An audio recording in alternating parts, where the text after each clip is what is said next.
us today. Hi everyone. He's the founder himself as well as a strategy officer. So I'll let you take it from here. Okay, thank you. Thank you so much, Esther. Right, so 1, 2, 3, 4, 5, 6, 7, 8 of us. Is anyone else coming or should we just start right ahead? You can get started. Yep, okay, cool. Right, so today I'm going to talk to you about targeting your customers using the different channels, okay? Now, how many of you are confident with your product? Okay, how many of you want to get $1 billion valuation?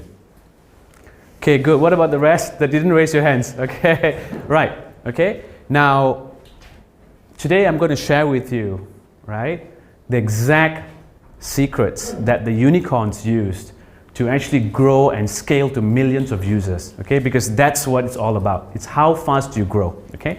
Now, a lot of times you will think, like, what is your greatest, the greatest thing that's holding you back, okay? The greatest thing that's holding you back is not your product, it's not your resources, it's not your competitors. The greatest thing that's holding you back is time. Okay, it's your speed to market. That is the thing that is holding you back, right? So how do we get there and what do we do? Okay, so a little bit about me. I was born in Malaysia. I'm based out of Singapore right now, and I've done like 4 startups. Okay, the first 3 were successful. I've even got VC funding. The 4th one wiped out all the profits I ever made for the first 3. Okay, it was a terrible disaster. Okay, but in terms of these 4 startups, the things that I learned the most was from the last one where I made the failures. Okay, so failures teach you. So today I'm going to share with you exactly what I know about how you can grow and scale your business, and also more importantly, so that you don't make those same mistakes as me. Okay, right. So these are some of my clients right now that have benefited from my digital marketing, brand storytelling aspects, and I'm all about growth. So this is one case study of an example of a company that I helped to grow from 600,000 to 6 million in 24 months, right? So I'm passionate about growth, and I'm going to share with you some of that as well. Okay, so this is the fact right now, okay? This is where we are right now. So in a room full of 20, look around you, okay? 3 out of 4 are going to fail, okay?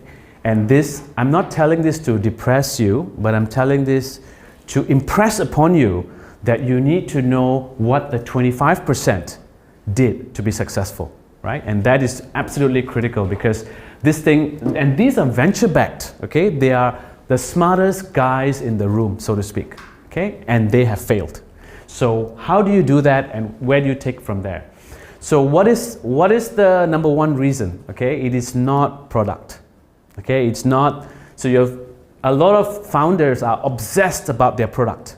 You know, they're obsessed about how their product should work and how it should go from there and there and there. But it's not about product. It is about what? Customers, right? Distribution is another word for how you get to your customers, right? So imagine, right? It's like, say you're a guy and you want to go out to a club, okay? You are dressed perfectly, you're the most good-looking guy over there, okay? You go to the club, you spend 5 hours in the club, okay? You're the most good-looking guy, okay? And then you come home and someone asks you, like, how was it? And it's like, oh, no, nobody, you know, I couldn't meet any nice girls, right? And why was that? Because you were standing in the shadows, right? And winking in the dark at all the girls, right? And this is the problem. So today marketing is exactly that.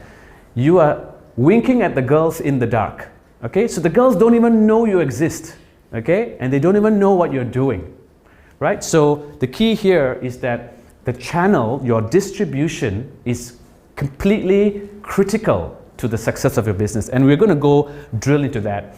How many of you have heard of this 80-20 rule? Okay, we've all heard about it. It started about 150 years ago by this guy called Vilfredo Pareto. Okay, he was growing tomatoes in his garden. Okay, and he found that 20% of his tomato plants, okay, were giving him 80% of the tomatoes. Okay, and he started to say, "My God, this is a great ratio. Can I just extend it further?" Because he was an economist as well, and he started to study the richest people in Italy, and he found that really 20% of the people owned 80% of the wealth. And then he did that studies again in England, and he found it was exactly the same, right? Now today this number doesn't correlate exactly, okay? The number is closer to 90-10. Yeah, 90% of the wealth is owned by 10% of the population, and it's closer 90% of the wealth of golfers that golfers make is made by 10% of the golfers, right? Or sports people, 10% of sports people, and it's getting closer to 99-1. Okay, so if you look at the unicorns today, look at the startups today that have this billion-dollar valuations. Okay, it's 1% or less than 1%. Okay, so you want to think like, how can I get to that 1%? How can I be that? Okay, so we're gonna go into that. Now, based on this 80-20 principle, okay, this guy called Richard Koch, he is a very interesting guy. So he's like you and me, meaning that he was not born into money. He went to university. He got a job at Boston Consulting Group, and then he went to Booz Allen Hamilton, like a consultant. Okay, today he's a billionaire. Okay, he's a billionaire, USD billionaire. Why is that? Okay, he found out, he used the 80-20 principle. By the way, he wrote a book called 80-20. I recommend you read it. Okay, he used that same 80-20 principle to invest in startups. Okay, and he found that 20% of the startups, and that gave him the 80% of the revenue, and he just went with them. Okay, so he devised a theory, and the thing that I remember what he said, right, is this: we always talk about effort. So 20%, 80%, 20% of your effort goes to 80% of your results. Okay, but I want you to think a little bit more about what he says about decisions. Okay, so you are where you are today, okay, because of the decisions you took, okay? So 80% of where you are today is because of 20% of those decisions you made. So today I'm going to talk to you about decision making, right? And the decision to choose the right channel to go to market, okay? So if you can see, today the most successful startups, okay, they just went to one channel and they just milked it. Okay, one channel, maximum two, one channel. Okay, so the question I want to ask you, right, is that, do you guys already know the channel that is right for you? How many of you already know the channel that's right for you? Raise your hands. Okay, good. For those of you who know, good, this is going to be a validation exercise. For those of you who don't know, I'm going to give you the formula to actually find that out, okay? So here are some examples. I don't know whether you can see from the back. Is the font too big, too small? It's fine. Yeah, you can read it, yeah? Okay, so you'll see that these are some examples of channels. You've got SEO, right? You've got like Facebook, and you've got like sales, right? And people just went to these channels and they just grew to 1 million. Okay, to 1 million plus users just on these channels. I'm going to go a little bit more into HubSpot because I used to be a partner with HubSpot, and so I learned a little bit more about how HubSpot does it. HubSpot basically grew their, so they had a great product, right? The first day, how HubSpot started was that there were like 3 guys from Stanford. They were all engineers, and they came up with this marketing product, and they said, okay, we don't know anyone who wants to teach us how to sell. So they got this other guy who's chemical engineer, right? Chemical engineer, and they said, okay, so you be the marketing guy and you go out and you try to sell.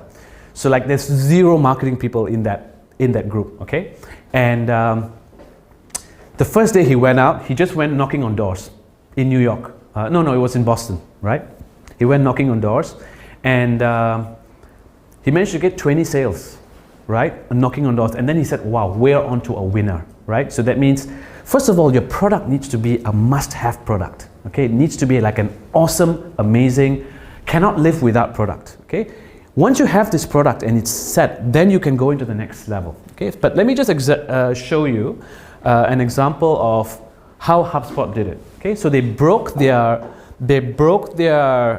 entire growth strategy into 4 canvases, okay? So the first one is the market, and then of course their product, which was a SaaS product, and then the business model, how they would make the money, and the channel, okay? So basically, and then the relationships between these 4, right? So according to them, there were like 4 things that you needed.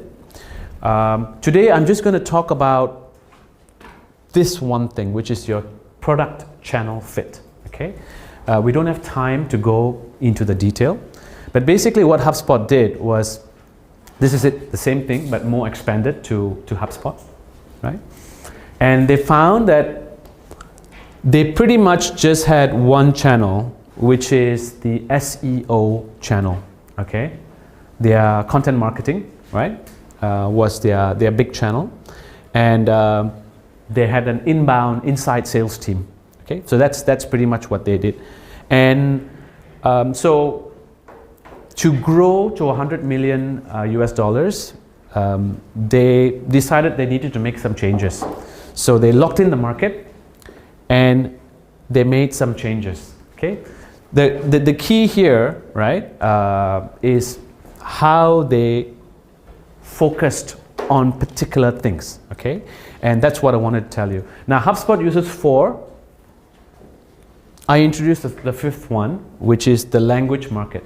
So today we live in what I call the attention economy. Everybody has got no time. Everyone is so busy rushing around, okay? So if you want somebody to try your product, okay, you need to have the right language to entice them, okay? So you need to have the right language for that market, okay? And if you miss this, these things also don't work. So to be successful, you need these 5 things, okay? Right. So James Courier is the one who came up with the language market fit, okay? And he's part of the growth hacking team. You can learn a lot more about them at growthhacker.com, right? An example of language market fit was the iPod, okay? We all know the iPod, okay? Do you remember what was before the iPod? Anyone remember? Still remember? Right. What was it? Walkman. Yeah, Walkman, CD, right?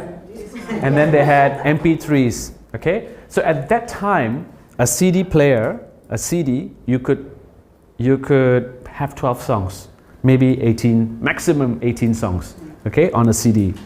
And that was a lot of songs already, okay?